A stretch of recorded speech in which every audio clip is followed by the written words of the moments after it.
मित्रांनो, न्यू मधुर मराठी या चॅनलमध्ये आपलं स्वागत आहे.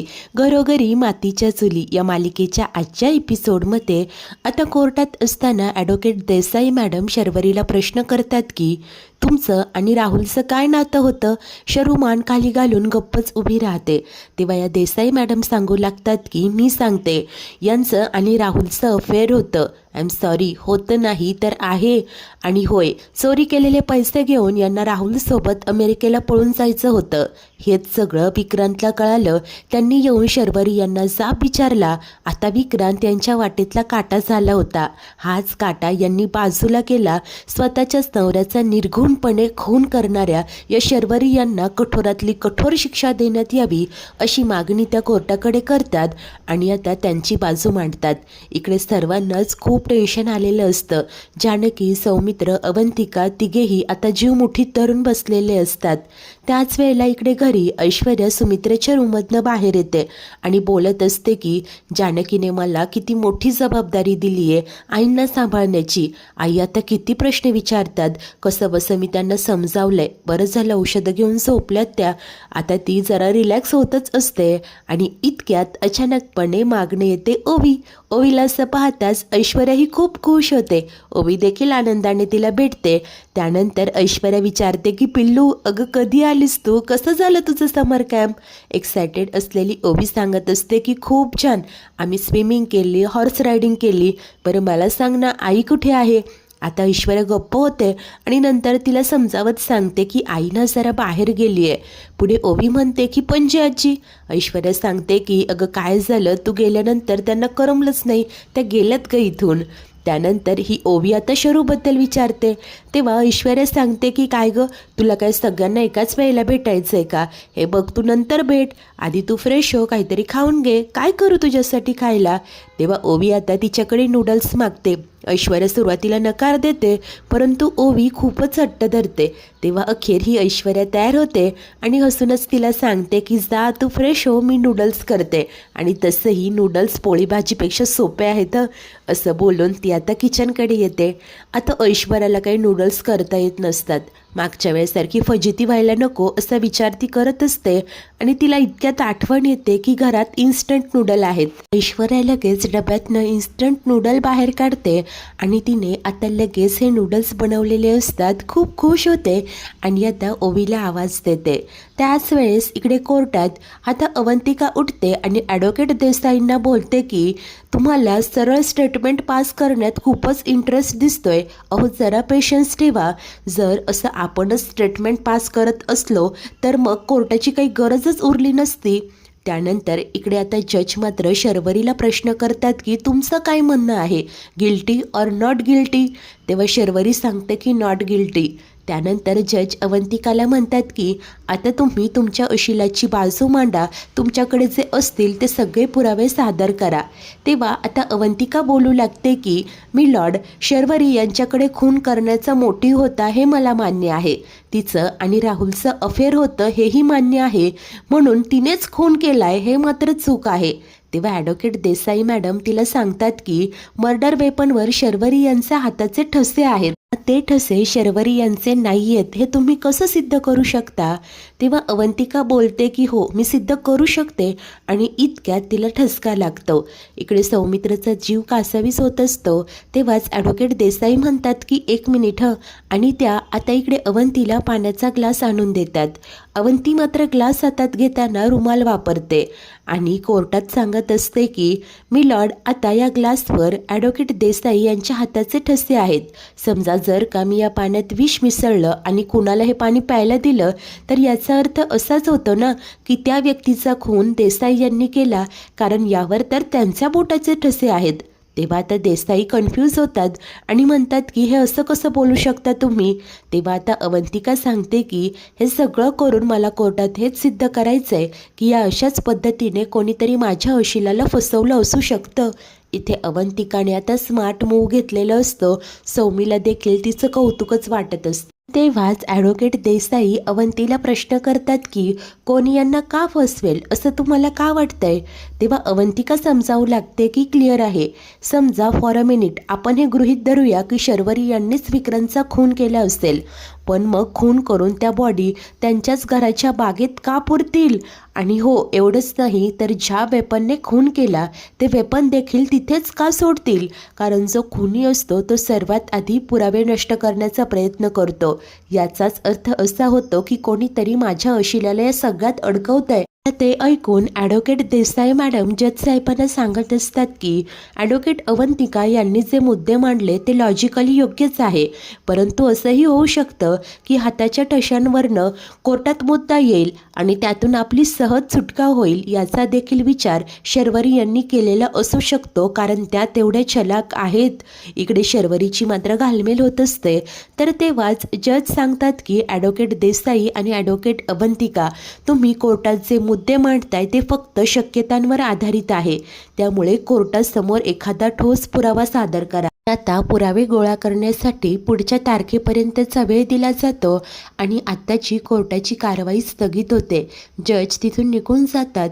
ॲडव्होकेट देसाई व अवंतिका एकमेकींकडे लूक देतात आणि त्यानंतर सर्वच जण बाहेर आलेले असतात. तेव्हा सौमित्र अवंतीला म्हणतो की काय झाले, टेन्शन आलंय का? हे बघ, मी तुला आधीच म्हटलं होतं ही एक ओपन अँड शट केस आहे आणि या केसचा तुझ्या करिअरवर मोठा परिणाम होऊ शकतो. तेव्हा आता इकडे जानकी समजावते की असं काहीही नाही आहे भाऊजी. तर अवंतिका म्हणते की सौमित्र, ऐक ना, तुला माझी मदत करायची नसेल तर करू नकोस, परंतु हे असं डिमोटिवेट तरी नको करूस. तेव्हा तो सांगतो की अगं, मी डिमोटिवेट नाही करत आहे, तर मी तुला फॅक्ट सांगतोय, अलर्ट करतोय. तो पुढे म्हणतो की बरं ठीक आहे, मी काही बोलतच नाही आता, आणि सारंगला घेऊन तिथून निघून जातो. अवंतिका वैतागत म्हणत असते की हा असं का वागतोय. तेव्हा जानकी तिला समजावते की तू या सगळ्या गोष्टींचं टेन्शन नको घेऊस, फक्त ही केस कशी जिंकता येईल ना याचा विचार कर. त्यामुळे तू फक्त आता ही केस कशी जिंकता येईल ना याकडेच फोकस ठेव. हे ऐकल्यानंतर अवंतिका म्हणते की आय एम शुअर वहिनी, हे सगळं ना तो राहुल करतोय, त्यानेच मुद्दामहून शर्वरी वंशांना फसवलंय. तेव्हा जानकी काळजी करत बोलते की हो ग, परंतु आपल्याकडे कुठला पुरावाही नाहीये, काय करायचं आता?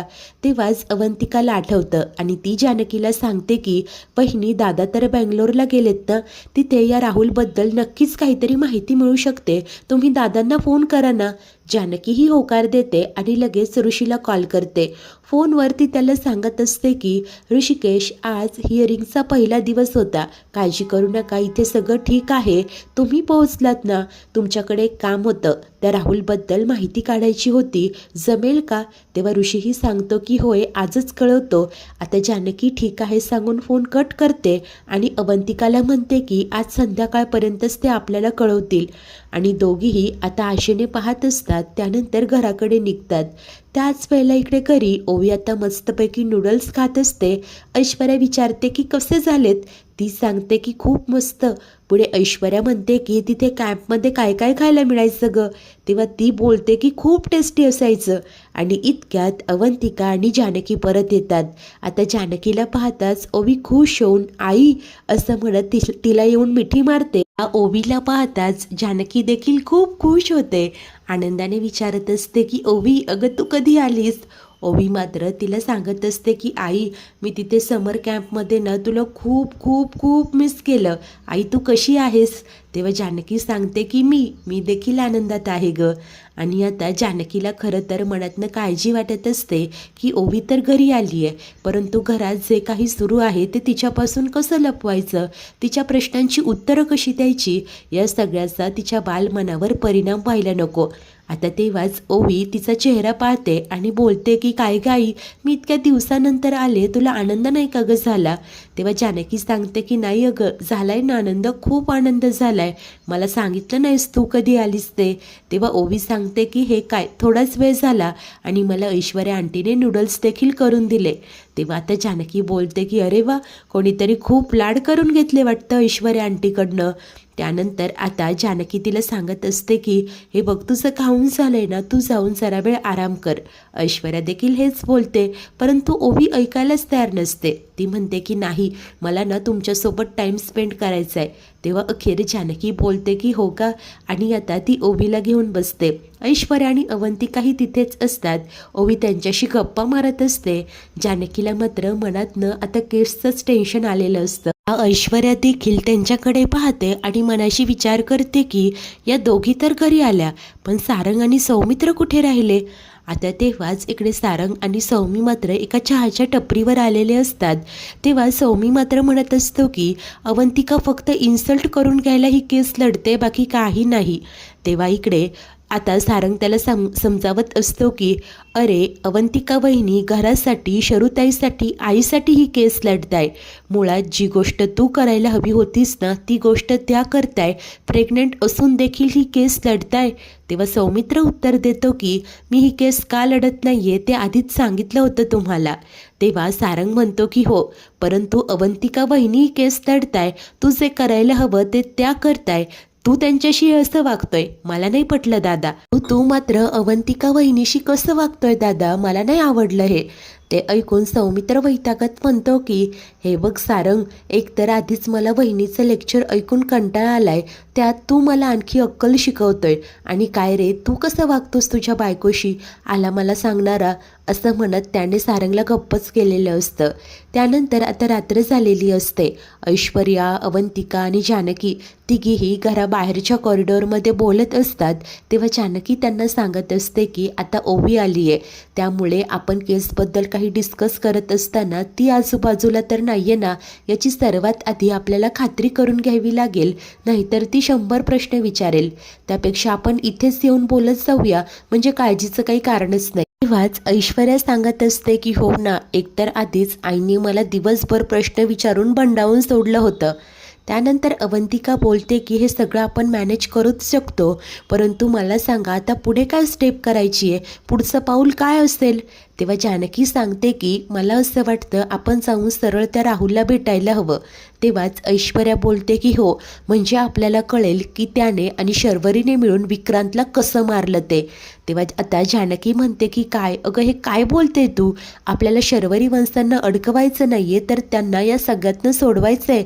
तेव्हा ऐश्वर्या मात्र सांगत असते की हो, परंतु त्या शर्वरीने हे केलं नाहीये, यावर माझा विश्वासच बसत नाहीये, आता याचं मी काय करू. अवंतिका म्हणते की ऐश्वर्या अगं, हे बघ नंतर बोलूया यावर, पण वहिनी आपण आता ठरवलंय ना राहुलला भेटायचं, तर मग आजच जाऊन भेटूया, कारण उद्या कोर्टात काय प्रेझेंट करायचं याची देखील तयारी करायची आहे मला.